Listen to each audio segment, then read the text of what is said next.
بسم اللہ الرحمن الرحیم۔ دی کائنات سیریز کے ایک اور نیو ایپیسوڈ میں آپ کا ویلکم کرتا ہوں۔ پچھلے لیسن میں ہم ہارٹ کے متعلق بات کر چکے ہیں۔ اللہ کے فضل و کرم سے ہم نے اسٹرکچر آف ہارٹ کو اچھے سے سمجھ لیا تھا اور ہارٹ کس طریقے سے ورک کرتا ہے اللہ تبارک و تعالیٰ کے حکم سے وہ ہم نے دیکھا تھا۔ آج کی لیسن بھی اس لیسن کے ساتھ ہی انٹر کنیکٹڈ ہے۔ آج ہم ہارٹ کی جو بیماریاں ہوتی ہیں، امراض دل، ان کے بارے میں بات کرنے والے ہیں۔ اسکرین پر آیت ہے فی قلوبہم مرض فزادہم اللہ مرضا ولہم عذاب علیم بما کانوا یکذبون۔ ان کے دلوں میں مرض ہے، فزادہم اللہ مرضا، منافقین کی یہ باتیں ہو رہی ہے، فزادہم اللہ مرضا، بس اللہ نے ان کا جو مرض ہے اس کے اندر اضافہ کر دیا، زیادتی کر دی، بیکاز انہوں نے وہ راستہ خود سے چنا ہوا ہے۔ وَلَهُمْ عَذَابٌ عَلِيمٌ، اور ان کے لیے سخت دردناک عذاب ہے، بِمَا كَانُوا يَكْذِبُونَ، اس کے عوض جو وہ جھٹلاتے تھے۔ تو دلوں میں ان کے مرض ہے، تو دلوں میں مرض بھی ہے، روگ بھی ہے، دل کے اندر بیماریاں بھی پیدا ہو جاتی ہے۔ ان ساری بیماریوں کو آج دیکھیں گے اور ان کے علاج کے حوالے سے بھی انشاءاللہ بات کریں گے۔ حدیث ہے ریڈ کلر سے، عن ابی ہریرہ عبد الرحمن بن صخر رضی اللہ عنہ، یہ رپورٹ کرتے ہیں، قال رسول اللہ صلی اللہ علیہ وسلم، ان اللہ لا ينظر الى اجسامکم ولا الى صورکم، کہ بے شک اللہ جو ہے وہ نہ تو تمہارے جسموں کو دیکھتے ہیں اور نہ ہی تمہاری شکل و صورت کو، ولکن ينظر الى قلوبکم واعمالکم، بلکہ اللہ تبارک و تعالیٰ تمہارے دل اور تمہارے اعمال کو دیکھتے ہیں۔ تو دل بہت بڑی چیز ہے، بہت بڑی نعمت ہے، جسم اور شکل و صورت کی اس کے مقابلے میں ایسی حیثیت نہیں ہے۔ دل کی بہت اہمیت ہے اللہ تبارک و تعالیٰ کے ہاں۔ اور یہ حدیث تو پچھلی لیسن میں بھی ہم دیکھ چکے ہیں 2 بار، ایک بار پھر سے یہ آ گئی، الا ان فی الجسد مضغۃ اذا صلحت صلح الجسد کلہ واذا فسدت فسد الجسد کلہ الا وہی القلب۔ تو اس حوالے سے بھی بات ہوگی۔ اب دل کی جو امراض ہیں اس کی کچھ قسمیں ہیں۔ ایک تو ہے ظاہری محسوس امراض جو کہ محسوس ہوتی ہے انسان کو، اور دوسرا ہے باطنی امراض جو کہ معنوی امراض کہلاتے ہیں، جو نظر نہیں آتے، محسوس نہیں ہوتے۔ باطنی امراض، چلو پہلے ظاہری امراض کی بات کرتے ہیں، انجینا، سی سی ایف ایٹسٹرا، یہ جو دنیاوی بیماریاں ہیں دل کو لگ جاتی ہیں۔ اور باطنی بیماریاں جو ہے کفر، شرک، نفاق، بدعت، حسد، بغض اور فساد وغیرہ، یہ سب باطنی امراض ہیں، دل کے ساتھ ہی انٹر کنیکٹڈ ہے۔ ظاہری امراض کی بات کریں تو یہ دل ہے، اس نے دل پر ہاتھ رکھا ہوا ہے، دل میں اس کے درد پیدا ہو چکا ہے، اور یہ جو اس کا ہارٹ ہے اس کے اندر مسئلہ یہ ہے کہ یہ جو بلڈ سیلز یہاں پر سرکولیٹ ہوتی ہے، یہ ایک طرح سے یہ جو اس کا راستہ ہے، نالی ہے، ایک طرح سے بند ہو گئی ہے، بلاک ہونے کے قریب ہے، خون کی جو سپلائی ہے وہ کم ہو گئی ہے، دیٹ از وائی اس کے دل میں درد ہونا پیدا ہو گیا ہے۔ ایسا کیوں ہوتا ہے یہ ہم دیکھیں گے۔ دیکھیے، یہ جو ویسل ہیں، بلڈ ویسل جہاں سے خون آتا ہے دل کے اندر، یہ بلاک ہونا شروع ہو جاتی ہے۔ اب بلاک کیسے ہوتی ہے؟ اس کے اندر فیٹ ہو جاتا ہے یا کلوٹیشن ہو جاتی ہے، کچھ بھی وجہ ہو جاتی ہے، اور یہ جو راستہ ہے بند ہو جاتا ہے۔ تقریباً جیسے جیسے کلوز ہوتا جاتا ہے ویسے ویسے خون کی جو سپلائی ہے دل کو نہیں پہنچ پاتی، تو دل کے اندر درد پیدا ہو جاتا ہے۔ ہم ظاہری امراض کی بات کر رہے ہیں۔ اس کے اندر ایک تو ہارٹ فیلئر ہوتا ہے۔ دیکھیے، یہ لیفٹ سائڈ میں یہ والا نارمل ہارٹ ہے اور یہ ہارٹ فیلئر والا ہارٹ ہے۔ اب فرق کیا ہے؟ دیکھیے، یہاں سے آتا ہے خون، یہ جو بلیو آپ دیکھ سکتے ہیں، خون آتا ہے یہاں سے، پھر یہاں سے جاتا ہے اس سائڈ میں لیفٹ وینٹرکل میں، اور یہاں سے پش ہوتا ہے اوپر کی طرف، اور پھر یہاں سے اس وین سے گزر کر پوری باڈی میں پھیل جاتا ہے۔ یہ اس کا ایکچول فنکشن ہے۔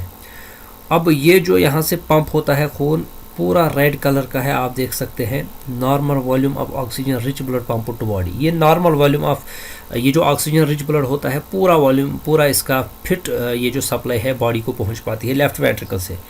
یہ نارمل ہارٹ کی فنکشن ہے۔ یہاں پر کیا ہوتا ہے؟ دیکھیے، خون کی سپلائی جو ہوتی ہے وہ صحیح سے نہیں آ پا رہی ہے، کچھ ہو جاتا ہے مسئلہ، جیسا کہ ہم پچھلی سلائیڈ میں ڈسکس کر چکے ہیں۔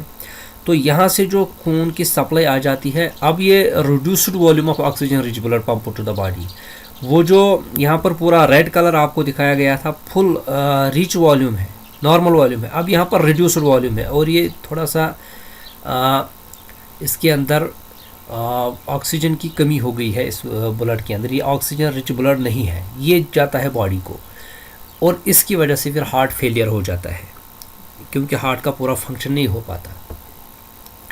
یہ دوسری چیز ہے ہارٹ اٹیک. اللہ تبارک و تعالی ہم سب کو ایسی بیماریوں سے بچائے. ہارٹ اٹیک ہے, کیسے ہوتا ہے یہ آپ دیکھ سکتے ہیں اس سائڈ میں ہارٹ ہے یہ پورا. اب یہ جو ادھر مسل ہے جہاں سے خون آ رہا ہوتا ہے, یہ ڈائنگ ہارٹ مسل, یعنی یہ مردہ ہو جاتی ہے, مر جاتی ہے, ڈیتھ ہو جاتی ہے اس مسل کی. کیسے ہو جاتی ہے؟ یہاں پر کلاٹیشن ہو جاتی ہے. آپ دیکھ سکتے ہیں اس مسل کے اندر بلڈ کلاٹس جمع ہو جاتے ہیں. اس کی کچھ وجوہات ہوتی ہیں میڈیکل, اور ان سب کا علاج بھی ہے. اسے پلیگ کہتے ہیں. اور یہاں پر سے جو خون آ رہا ہے اوپر کی طرف سے, وہ لیک آف بلڈ فلو, یعنی یہاں سے پھر وہ خون نہیں آ پاتا, وہ واپس چلا جاتا ہے. اور نیچے کی جو آرٹری ہے وہ کورونری آرٹری کہلاتی ہے کیونکہ اس کے اندر پھر خون نہیں آ پاتا. اور اس طرح سے جب یہاں پر خون کی سپلائی نہیں آ پاتی تو یہ جو مسل ہے مر جاتی ہے. تو یہ کہلاتا ہے ہارٹ اٹیک. اللہ تبارک و تعالی ہم سب کو بچائے.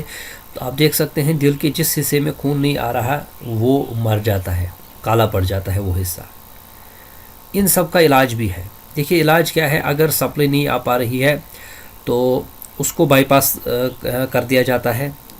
وینس یہاں سے کاٹ دی جاتی ہے ٹانگ میں سے یا کسی اور جگہ سے, اس طریقے سے ایک رگ کو کاٹ دیا جاتا ہے. اور پھر یہ جو اوبسٹریکٹڈ کورونری آرٹری ہے جو کہ ہم نے دکھائی تھی بلاک تھی, پھر اس کو یہاں پر وینیس بائی پاس, گرافٹیشن اس کو کہا جاتا ہے, یہاں سے اس کو بائی پاس کیا جاتا ہے اور یہ خون کی سپلائی یہاں سے لائی جاتی ہے. اور یہاں پر اگر بلاکیج ہے تو اس کے نیچے اس کو فٹ کیا جاتا ہے اس کے ساتھ, تو یہاں پر سپلائی پھر آ جاتی ہے. تو یہ بائی پاس ایک سرجری ہوتی ہے, یہ چلتی ہے, اس کی وجہ سے یہ مسئلہ حل ہو جاتا ہے. میڈیکل کے پاس اس چیز کا علاج ہے. دین اس کے بعد بیلون انجیوگرافی ایک اور سرجری ہے جو کہ ہارٹ کے اندر ہوتی ہے.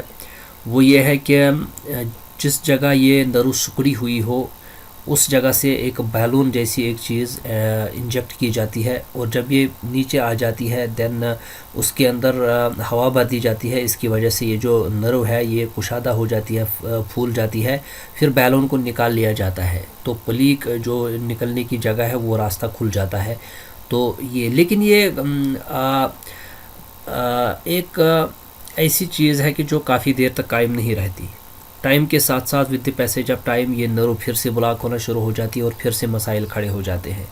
پھر اس کے بعد سائنس نے ایک اور تجربہ کیا. یہ جو یہاں پر بلاک نرو تھی اس کے اندر پھر سے بیلون انجیوگرافی ہی کی ایک شکل ڈالی گئی, بیلون ہی انجیکٹ کیا گیا, لیکن بیلون کے ساتھ ساتھ ایک جالی جیسی ایک چیز چھوٹی سی اور بہت مضبوط جو جسم کے ساتھ فٹ بیٹھتی ہے, جس کی قیمت بھی بہت زیادہ ہوتی ہے, وہ انجیکٹ کی گئی. جب یہ انجیکٹ کی گئی تو یہ جو حصہ بلاک تھا پھر اس کے اندر ہوا بھر دی گئی اور یہ اس کو پھلا دیا گیا. پھر جب یہ جو گرل ہے یہ اس کے دیواروں کے ساتھ چپک گیا, اس نے ان کو کشادہ کر دیا, تو بیلون کو نکال لیا جاتا ہے. یہ سرجری دنیا میں ہوتی ہے آج کل, تو یہ دیر پا قائم رہتی ہے. تو ان سب بیماریوں کا علاج ہے جو کہ ظاہری بیماریاں ہیں. But on the other hand دل کی قسمیں کیا ہیں؟ مریض دل اور تندرست دل. مریض دل میں قصد قلوبکم و اشربوا فی قلوبہم قلوب زائغ اور اسود مربادن کل جوزل مجخین قلب اغلف قلب منقوس قلب مصفح. یہ مریض دل کی کچھ اقسام ہے قرآن کریم کے اندر اور احادیث کے خزانے کے اندر. مریض دل کے اندر یہ چیزیں پائی جاتی ہے. کسی جگہ اس کے اندر پھر خواہشات نے پیروی کی ہوتی ہے, اور خواہشات کا پہرا ہوتا ہے دل پر. دل کے پر تالے لگے ہوئے ہوتے ہیں اور دل جو ہے وہ مڑا ہوا ہوتا ہے, اور دل کے اندر کسی چیز کی محبت پلا دی جاتی ہے. تو اس کے اندر کئی ساری دل کی بیماریاں ہیں, یہ مانوی امراض ہیں. اب یہ دیکھیے تندرست دل, قلب سلیم تندرست دل کی نشانی ہے. قلب منیب تندرست دل کی نشانی ہے. کتب فی قلوبہم الایمان, ایمان والا دل تندرست دل ہے. ابیض مثل الصفا, اور بالکل صاف و شفاف سفید. قلب اجرد, یہ ساری کی ساری تندرست دل کی علامات ہیں. اب مانوی امراض کی ہم بات کر رہے ہیں. مریض دل بھی ہے, اس کے اندر یہ چیزیں ہیں. تندرست دل بھی ہے، اس کے اندر یہ چیزیں ہیں۔ اب ایک تو وہ مریض دل ہے جو کہ ظاہری امراض سے ان کا علاج میڈیکل سائنس کے پاس ہے، معنوی امراض کی جہاں تک بات ہے ان کا علاج کہاں ہے؟ سائنس کے پاس نہیں ہے۔ امراض دل کے اسباب کیا ہے؟ ایک تو شبہات ہے، دوسرا شہوات ہے۔ اس وجہ سے دل کے اندر امراض پیدا ہوتے ہیں، معنوی امراض۔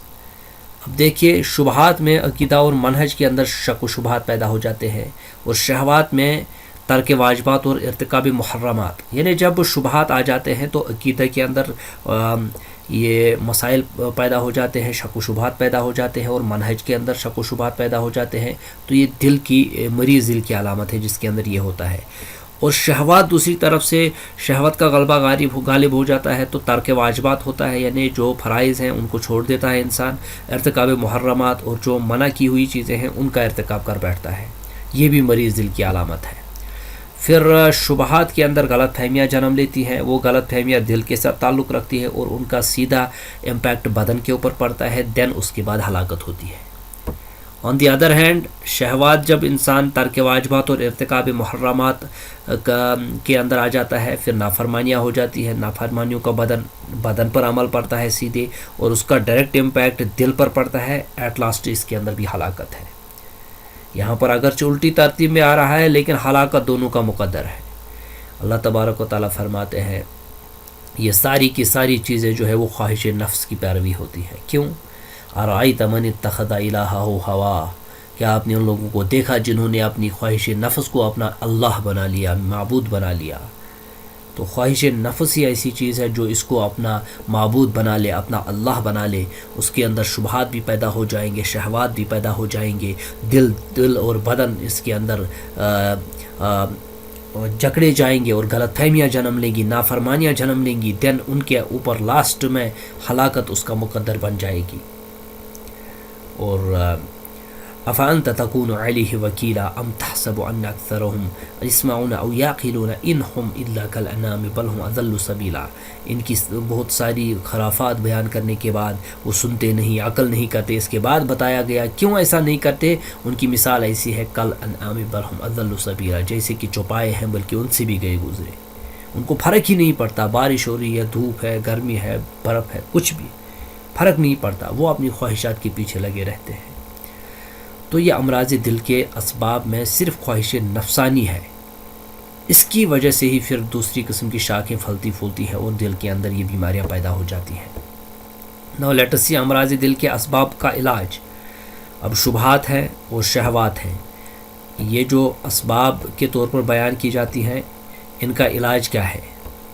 دیکھیے، شبہات کا علاج ہے یقین۔ اب کسی کے اندر شک و شبہات پیدا ہو گئے تو یقین کی کیفیت اس کو پیدا کرنی ہے، تو شبہات کا ازالہ ہوگا۔ دین شہوات کا علاج ہے صبر۔ اگر نفس شہوت پر ابھارتا ہے تو اس کو صبر کرنا لازم ہے۔ یہ دونوں چیزیں جب ملتی ہیں، یقین اور صبر، تو دین میں امامت کا درجہ انسان کو حاصل ہو جاتا ہے۔ وَجَعَلْنَا مِنْهُمْ أَئِمَّةً يَهْدُونَ بِأَمْرِنَا لَمَّا صَبَرُوا وَكَانُوا بِآيَاتِنَا يُوقِنُونَ، اور وَجَعَلْنَا مِنْهُمْ أَئِمَّةً يَهْدُونَ بِأَمْرِنَا، اور کچھ ائمہ، کچھ ایسے لوگوں کی بات ہو رہی ہے جن کو ہدایت دی گئی ہے بِأَمْرِنَا، اللہ تبارک و تعالیٰ کے حکم سے، لَمَّا صَبَرُوا وَكَانُوا بِآيَاتِنَا يُوقِنُونَ، یہ درجہ ان کو حاصل نہیں ہو سکتا تھا جب تک کہ وہ صبر نہ کرے اور نہ کرتے اور ہماری آیات پر یقین نہ کرتے۔ تو صبر اور یقین سے ہی دین میں امامت کا درجہ حاصل ہونا ہے۔ تو یہ امراض دل کے اسباب کا علاج ہے۔ دین لیٹ اس سی اللہ تبارک و تعالیٰ کا ذکر بھی ہے۔ اگر دل کو بیماریوں سے بچانا ہے، معنوی بیماریوں سے، الذین آمنوا وتطمئن قلوبهم بذکر اللہ، الا بذکر اللہ تطمئن القلوب، اللہ تعالیٰ کا ذکر جو ہے وہ دلوں کی اطمینان کا باعث ہے۔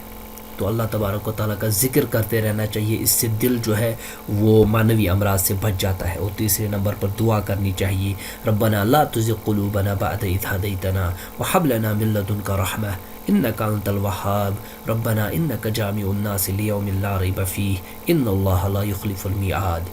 آل عمران 8-9 والی آیت ہے۔ یہ دعا بڑی اہم ہے، بڑی امپورٹنٹ ہے، اس کو بھی کرنا چاہیے اپنے دل کی ثابت قدمی کے لیے۔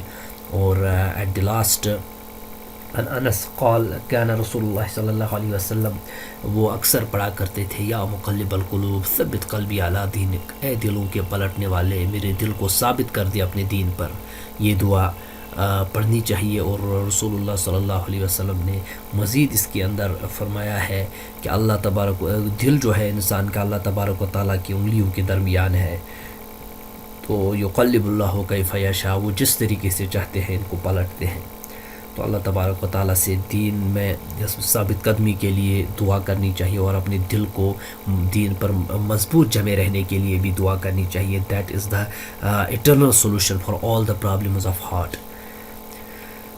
I will be back inshallah with some next video of the Kainat series. Till then, take care and Khuda Hafiz.